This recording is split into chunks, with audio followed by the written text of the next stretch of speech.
Dear students, welcome to my YouTube channel. आज हम subject verb concord का अध्ययन करेंगे। इसे सब्जेक्ट वर्ब एग्रीमेंट के नाम से भी जाना जाता है। डियर स्टूडेंट्स, कॉनकॉर्ड का शाब्दिक अर्थ होता है सामंजस्य और एग्रीमेंट का शाब्दिक अर्थ होता है सहमति। यानी एक वाक्य के सब्जेक्ट और वर्ब के बीच सामंजस्य या सहमति होनी चाहिए।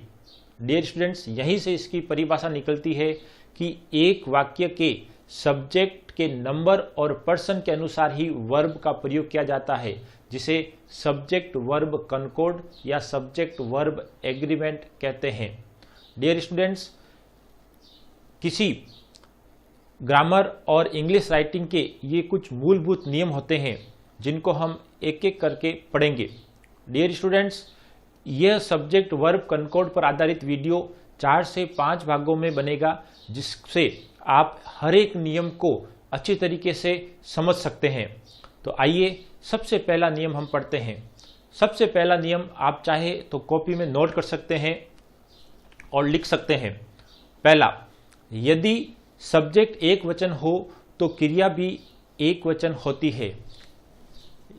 यानी यदि कोई सब्जेक्ट सिंगुलर यानी एक वचन हो तो आपकी वर्ब भी सिंगुलर होगी। डियर स्टूडेंट्स, ये आप क्लियर कर लें। सब्जेक्ट के रूप में आपको नाउन या प्रोनाउन ही मिलेगा और ये एक वचन है तो आपकी वर्ब एक वचन। एग्जाम्पल के तौर पर, रमेश प्लेज क्रिकेट। तो यहां पर आप देखें तो एक सेंटेंस है जिसका सब्जेक्ट क्या है, सिंगुलर, और वर्ब आप देखें तो वर्ब के साथ वर्ब है प्ले और उसके साथ एस लगा है। तो जब वर्ब के साथ एस या ईएस लगता है तो वह वर्ब क्या होती है, सिंगुलर। एक और एग्जांपल देखते हैं। Ram is a student. Dear students, यहां पर आप देखें तो सब्जेक्ट के रूप में कौन है, राम, जो कि एक नेम है और एक सिंगुलर है, और उसके स्थान पर हमने किसका प्रयोग किया है, इज का। तो ये भी एक सिंगुलर वर्ब है जो कि लिंकिंग वर्ब के रूप में यहां पर कार्य करती है। एक और example, Mukesh has a ball.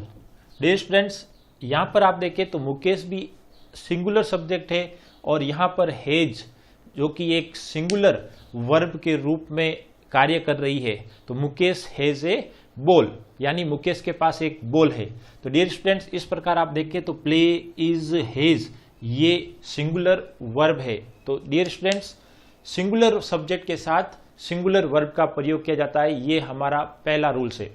आइए इसी को आगे लेकर बढ़ते हैं। यदि सब्जेक्ट प्लूरल हो जाए, यदि सब्जेक्ट प्लूरल यानी बहुवचन हो जाए तो यहां पर वर्ब भी क्या होगी, प्लूरल यानी बहुवचन। जैसे अब इन एग्जाम्पल को थोड़ा विस्तृत करके पढ़ते हैं। अभी रमेश केवल एक था, अब यहां पर 2 कर दे, Ram and Ramesh. Dear students, तब आप देखें राम एंड रमेश अब क्या हो गए, एक से ज्यादा, इसका मतलब बहुवचन। Play football. Dear students, Ram and Ramesh play football. तो यहां पर आप देखें तो राम एंड रमेश एक प्लूरल सब्जेक्ट है, तो प्लूरल सब्जेक्ट के साथ हमने प्लूरल वर्ब का प्रयोग किया है। यानी अब वर्ब के साथ एस या ईएस का हमने प्रयोग नहीं किया है, और जब वर्ब के साथ एस या ईएस का प्रयोग नहीं किया जाता है तो वह वर्ब प्लूरल वर्ब होती है। एक और एग्जांपल, यही हम एग्जांपल लेते हैं, राम एंड मोहन। यहां पर आप डियर स्टूडेंट्स देखें, Ram and Mohan plural subject है, आर स्टूडेंट्स। क्लियर? तो राम और मोहन आर स्टूडेंट्स। तो राम और मोहन प्लूरल सब्जेक्ट के कारण हमने भी यहां पर आर है वो प्लूरल वर्ब काम में ली है। तो डियर स्टूडेंट्स, यदि सब्जेक्ट एक वचन है तो वर्ब भी एक वचन, और यदि सब्जेक्ट बहुवचन है तो यहां पर वर्ब भी क्या होगी, बहुवचन। क्लियर। हमारा तीसरा नियम, ये हमारा दूसरा है।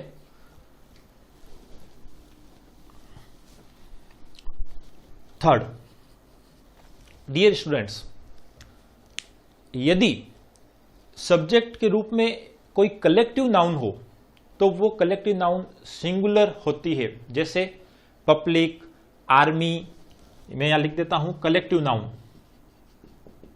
कलेक्टिव नाउन जो कैसी होती है, singular noun.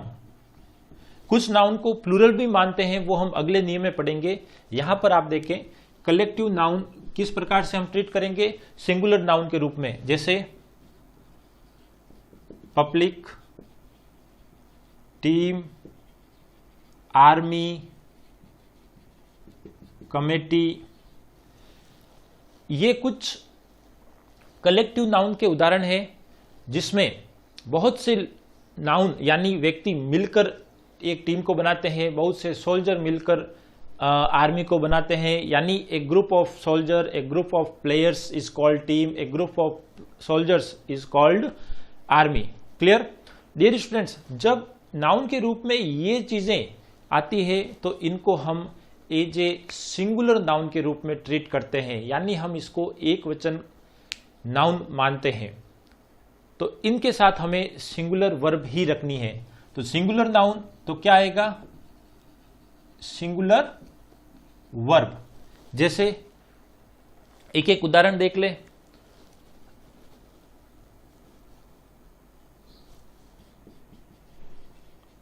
Indian team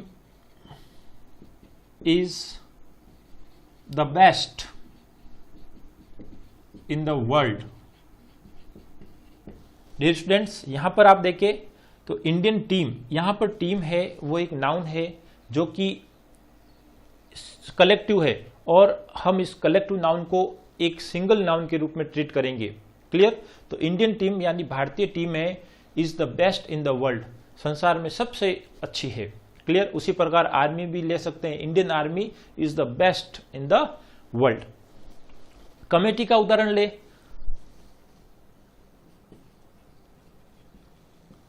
the committee has issued its report. Dear students, यहां पर हम देख रहे हैं कमेटी एक क्या है, कलेक्टिव नाउन, जिसको हम कैसे ट्रीट कर रहे हैं, सिंगुलर नाउन के रूप में। तो सिंगुलर नाउन के साथ हमने क्या रखा, सिंगुलर हेल्पिंग वर्ब या वर्ब। तो हैज यहां पर हेल्पिंग वर्ब के रूप में कार्य कर रही है। तो the committee has issued its report. Clear. Dear students, उसी प्रकार ऐसे कुछ और एग्जाम्पल है, जैसे क्रू, एडवाइज, इंफॉर्मेशन, वो भी एक कलेक्टिव नाउन के रूप में प्रयोग किया जाता है। ओके। अब अगला नियम इसी से निकलता है। जब कोई ग्रुप यानी कलेक्टिव नाउन अपने डिसीजन में डिवाइड हो जाए, यह विशेष तौर पे ध्यान रखना डियर स्टूडेंट्स, इसकी हम बात कर रहे हैं। जब कमेटी का डिसीजन सिंगल है यानी सबकी सहमति है, तब तो कमेटी क्या होगी, सिंगुलर। डिसीजन वन है तो क्या होगी, सिंगुलर। लेकिन यदि यही कमेटी का डिसीजन डिवाइड हो जाएगा, यानी डिसीजन अलग अलग होगा, बढ़ जाएगा, तब ये कमेटी काम करेगी प्लूरल के रूप में। डियर स्टूडेंट्स, इस प्रकार के क्वेश्चंस कॉम्पिटिटिव एग्जाम में खूब पूछे जाते हैं। इसका मैं एक उदाहरण दूं कि the committee are divided on this point. The committee are divided on this point. Dear students, तो यहां पर कमेटी क्या है तो कलेक्टिव नाउन जो कि सिंगुलर है, लेकिन यहां पर आप देखें तो उसने यानी कमेटी की जो डिसीजन है, पावर है, डिसीजन है, वो क्या हो गई है, डिवाइडेड, बट गई है। इसके कारण वो कमेटी अब क्या हो जाएगी, प्लूरल। ये सब्जेक्ट वर्ब कॉनकॉर्ड का एक रूल है। डियर स्टूडेंट्स, आपने बहुत बार सुप्रीम कोर्ट के, हाई कोर्ट के ऐसे डिसीजन सुने होंगे जिसमें 3 या 5 या 7 जज की एक बेंच बैठती है, जिसमें डिसीजन एक साथ दिया जाता है, जिसमें किसी प्रकार का विरोधाभास नहीं होता है। उस समय वो जूरी या बेंच सिंगुलर होती है, लेकिन जब जज के निर्णय में विरोधाभास हो, यानी कोई जज किसी निर्णय से सहमत हो और कोई नहीं हो, तब वहां पर वो जूरी या बेंच है वो प्लूरल हो जाती है। क्लियर? तो आप ध्यान रखें, यहां पर ऐसे वर्ड आएंगे डिवाइडेड या इश्यू ए डिफरेंट रिपोर्ट। इस प्रकार से आप देखें तो इश्यू ए डिफरेंट रिपोर्ट यानी अलग अलग रिपोर्ट उन्होंने प्रस्तुत की या जारी की, तो यहां पर क्या कार्य हो रहा है, डिवाइड का। तो उस समय आप कमेटी, जूरी ऐसे शब्दों को प्लूरल नाउन के रूप में काम में लेंगे। क्लियर? आगे बढ़ते हैं। नेक्स्ट हमारा नंबर 4 है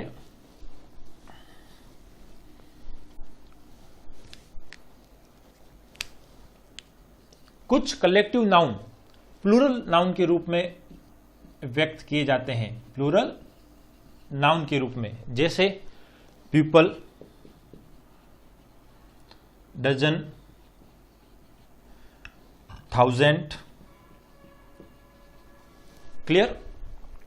डियर स्टूडेंट्स, इस प्रकार के कलेक्टिव नाउन प्लूरल नाउन के रूप में ट्रीट किए जाते हैं, जैसे पुलिस, कैटल। ऐसी स्थिति में हम प्लूरल नाउन के साथ हम प्लूरल हेल्पिंग वर्ब या वर्ब का प्रयोग करते हैं, जैसे द पुलिस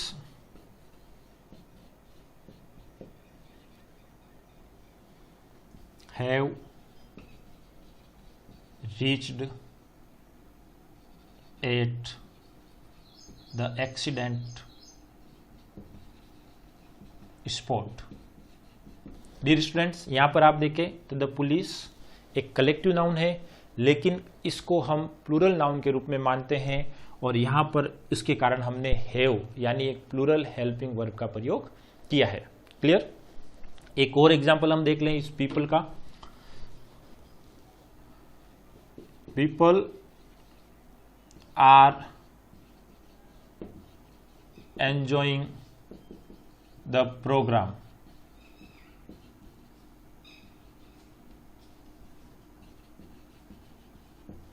डियर स्टूडेंट्स, यहां पर आप देखें तो पीपल क्या है, कलेक्टिव नाउन, जो कि हम किस रूप में इसको काम में ले रहे हैं, एक प्लूरल नाउन के रूप में। तो प्लूरल नाउन के साथ हम क्या काम में ले रहे हैं, प्लूरल हेल्पिंग वर्ब यानी आर। तो people are enjoying the programme.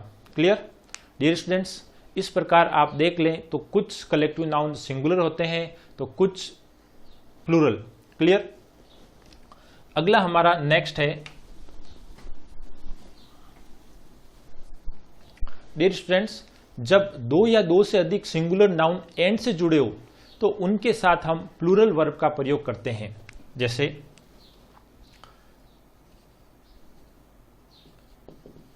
Singular noun किससे जुड़ा है, एंड से जुड़ा है, तो हम इसके साथ किसका प्रयोग करेंगे, प्लूरल वर्ब का। जैसे राम एंड मोहन, यहां पर आप देखें तो राम और मोहन क्या है, सिंगुलर है, लेकिन ये दो किससे जुड़े हैं, एंड से जुड़े हैं, तो उस हिसाब से हम इसको एक प्लूरल नाउन के रूप में मानेंगे। जैसे Ram and Mohan are tall, यानी राम और मोहन लंबे हैं। Clear? Ram, Mohan and Hari are playing, dear students, आप यहाँ देखें तो राम, मोहन, हरि अलग अलग नाउन है, लेकिन ये तीनों ही किससे जुड़े हैं? राम मोहन कोमा से और राम मोहन और हरि एंड से। तो यह क्या हो जाएंगे? Plural noun. और प्लूरल नाउन के साथ हम किसका प्रयोग करेंगे? प्लूरल हेल्पिंग वर्ब या वर्ब का। क्लियर? तो जैसे नाउन यदि एंड से जुड़ा है तो उस स्थिति में हम प्लूरल वर्ब का प्रयोग करेंगे।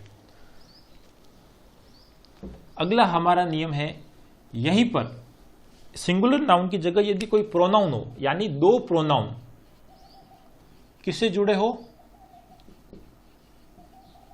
एंड से जुड़े हो, तो ये प्रोनाउन भी क्या होंगे?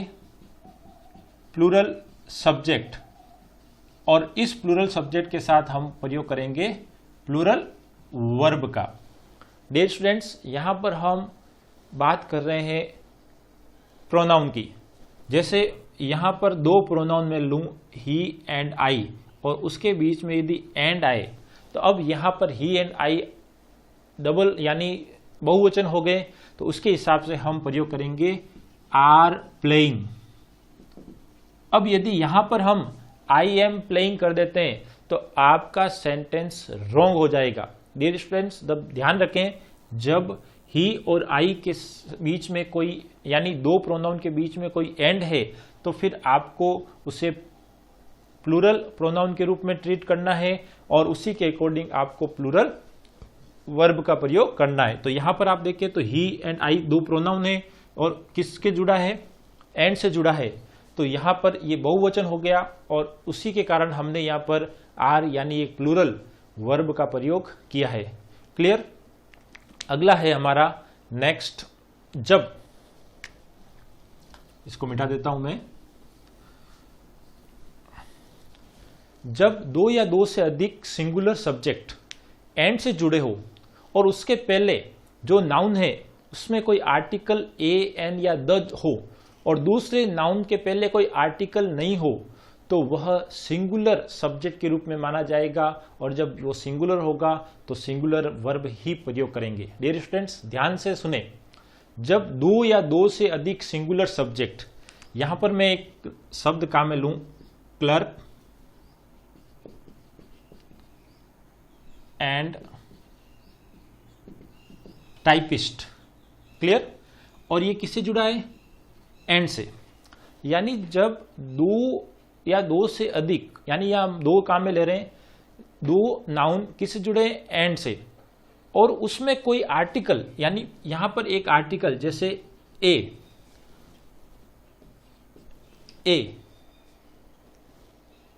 एक नाउन के पहले एक आर्टिकल है और दूसरे नाउन के पहले कोई आर्टिकल नहीं है, यानी यहां पर आर्टिकल का प्रयोग हमने नहीं किया है। तो ऐसी स्थिति में यह एक सिंगुलर सब्जेक्ट या नाउन के तौर पर हम ट्रीट करेंगे। और जब सिंगुलर सब्जेक्ट या नाउन है तो इसके साथ हम सिंगुलर वर्ब का प्रयोग करेंगे। जैसे a clerk and typist, a clerk and typist is working in the office। Clear? तो डियर स्टूडेंट्स, यहां पर आप देखें तो क्लर्क एंड टाइपिस्ट एंड से जुड़ा है और एक नाउन के पहले हमने केवल एक आर्टिकल का प्रयोग किया है, दूसरे नाउन के पहले हम आर्टिकल का प्रयोग नहीं किया है। इसका मतलब यह एक ही व्यक्ति है जो क्लर्क भी है और टाइपिस्ट भी है। क्लियर? उसी प्रकार यदि क्लर्क एंड टाइपिस्ट दोनों के पहले यदि हम आर्टिकल का प्रयोग करें, दोनों नाउन के पहले यदि हम अलग अलग आर्टिकल का प्रयोग करें, तब यहां पर यह दो अलग अलग व्यक्ति होंगे।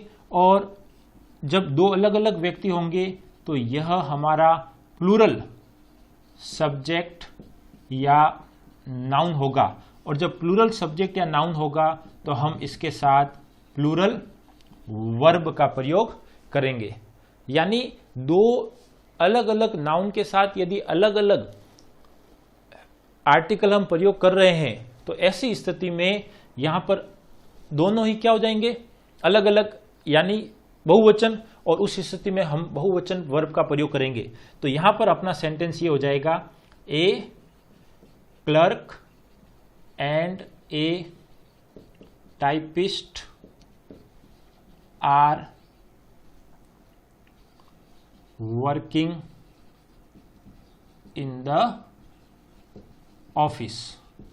डियर स्टूडेंट्स, तो आप ध्यान से देखें, यदि दो नाउन एंड से जुड़े हैं और उन दो नाउन के लिए केवल हमने पहले नाउन के लिए आर्टिकल का प्रयोग किया है तो वो सिंगुलर सब्जेक्ट होगा, यानी सिंगुलर नाउन के रूप में हम ट्रीट करेंगे। जैसे कि ए क्लर्क एंड टाइपिस्ट, यहां पर क्लर्क और टाइपिस्ट दो नाउन है, लेकिन हमने आर्टिकल केवल क्लर्क के साथ प्रयोग किया है, टाइपिस्ट के साथ प्रयोग नहीं किया है।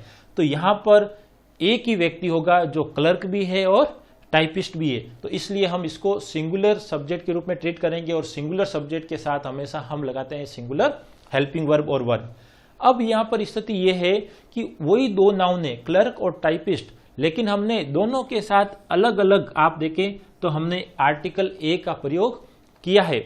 ऐसी स्थिति में ये दोनों ही नाउन अलग अलग व्यक्ति है, यानी क्लर्क एक अलग व्यक्ति है और टाइपिस्ट एक अन्य अलग व्यक्ति है। ऐसी स्थिति में ये दो व्यक्ति हो जाते हैं और एक से ज्यादा होते ही वो नाउन बहुवचन हो जाता है और बहुवचन के साथ हम बहुवचन यानी प्लूरल वर्ब का प्रयोग करते हैं। जैसे a clerk and typist are, तो यहां पर आप देखें ए क्लर्क एंड टाइपिस्ट तो हमने इज का प्रयोग किया है, ए क्लर्क एंड ए टाइपिस्ट तो हमने आर का प्रयोग किया है। क्लियर डियर स्टूडेंट्स, ऐसे सेंटेंस या सब्जेक्ट एग्जाम में बहुत सारे पूछे जाते हैं और हम उनको केवल अज्ञानतावश ना समझी के कारण इसको गलत कर बैठते हैं। आइए अगला हम नियम पढ़ें।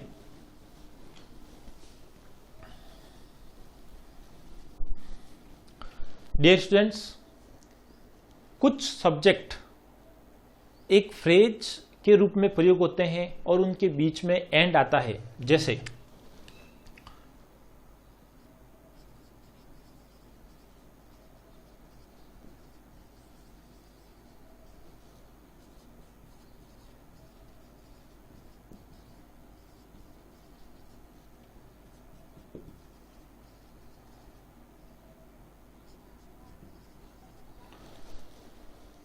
डियर स्टूडेंट्स, यहां पर आप देखें bread and butter, slow and study, time and tight.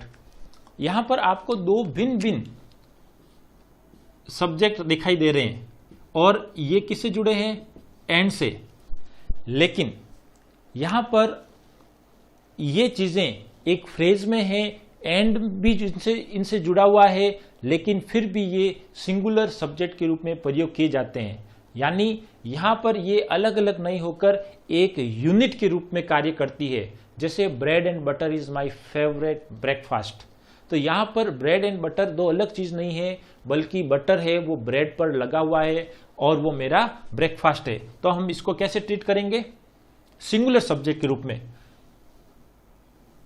Clear, तो bread and butter is my breakfast. भले ही यहां अलग अलग दिख रहे हैं लेकिन ये यूनिट के रूप में कार्य कर रहे हैं। आप कल इमेजिन करें, आपके पास ब्रेड है और उस पर बटर लगा है, तो ये क्या होगा, यूनिट एक ही होगा। तो bread and butter is my favourite breakfast. Slow and steady, slow and steady wins the race, ये एक प्रोवर्ब है जिसमें स्लो यानी धीरे धीरे, स्टडी यानी एक निरंतरता से, लय के साथ, विंस द रेस। तो slow and steady wins the race. यहां पर स्लो एंड स्टडी एक यूनिट का कार्य कर रही है।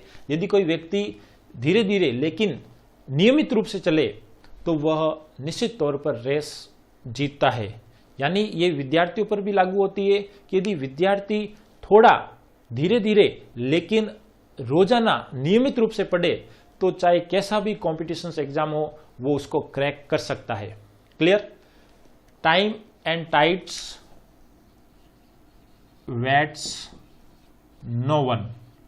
डियर स्टूडेंट्स, यहाँ पर टाइम एंड टाइड्स अलग अलग है, समय और ज्वार, लेकिन यहाँ पर भी ये प्रोवर्ब है जहाँ पर टाइम एंड टाइड्स एक यूनिट का कार्य कर रही है और इस स्थिति में हम उस सिंगुलर सब्जेक्ट मानते हैं और सिंगुलर सब्जेक्ट के साथ सिंगुलर वर्ब यानी वेट्स और एस लगाया है।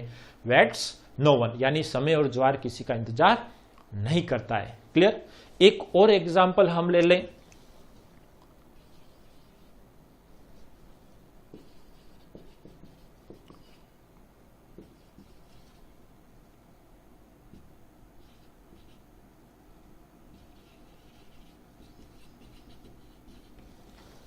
Early to bed early to rise, यहां पर डियर स्टूडेंट्स यह एक गुड एडवाइस, एक वेल सेइंग है जिसमें हम कहते हैं कि जल्दी सोना और जल्दी उठना।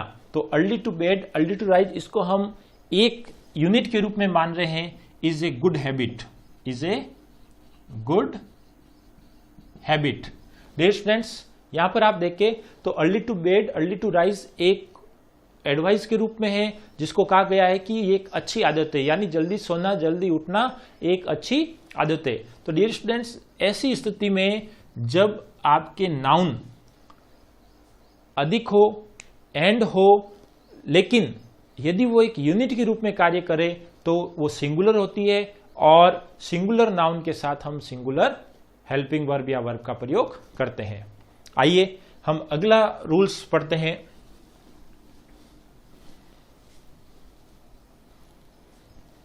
जब दो सिंगुलर सब्जेक्ट, अभी हमने पढ़ा था एंड से जुड़ा है, अब यहां पर और से जुड़ा है।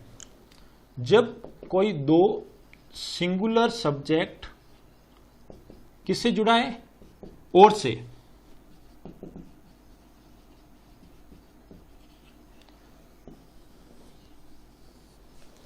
जब दो सिंगुलर सब्जेक्ट और से जुड़ा है तो वहां पर हमारा तात्पर्य होता है सिंगुलर सब्जेक्ट से ही, यानी इस और का मतलब होता है या अथवा। डियर स्टूडेंट्स, दो में से कोई एक की हम बात कर रहे हैं तो उस स्थिति में हमारा जो सब्जेक्ट होगा वो सिंगुलर सब्जेक्ट ही होगा और जब सिंगुलर सब्जेक्ट होगा तो हम सिंगुलर वर्ब का प्रयोग करेंगे। जैसे हमने पहले एक उदाहरण लिया था, उसी उदाहरण को हम वापस काम में ले रहे हैं। राम एंड हरि, तो यहां पर एंड शब्द है, इसका मतलब ये क्या हो गया? Plural noun. लेकिन यहां पर अब हम काम में लें राम और हरि, यानी दो सिंगुलर नाउन के बीच में क्या आया है? और आया है। और आने का तात्पर्य है कि या तो राम या हरि, दोनों में से एक, दोनों नहीं, दोनों में से कोई एक। तो ऐसी स्थिति में हमारा ये दो नाम होने के बावजूद भी हमारा सब्जेक्ट क्या होगा? सिंगुलर होगा और हम सिंगुलर के साथ सिंगुलर हेल्पिंग वर्ब का प्रयोग करेंगे। तो ऐसी स्थिति में जब और हो तो राम एंड हरि में से कोई एक, तो इसके लिए हम इसको एक सब्जेक्ट मानेंगे और इसके लिए हम एक सिंगुलर वर्ब का प्रयोग करेंगे। तो राम और हरि इज टॉल, यानी राम या हरि लंबा है, यानी या तो राम है या हरि लंबा है। क्लियर?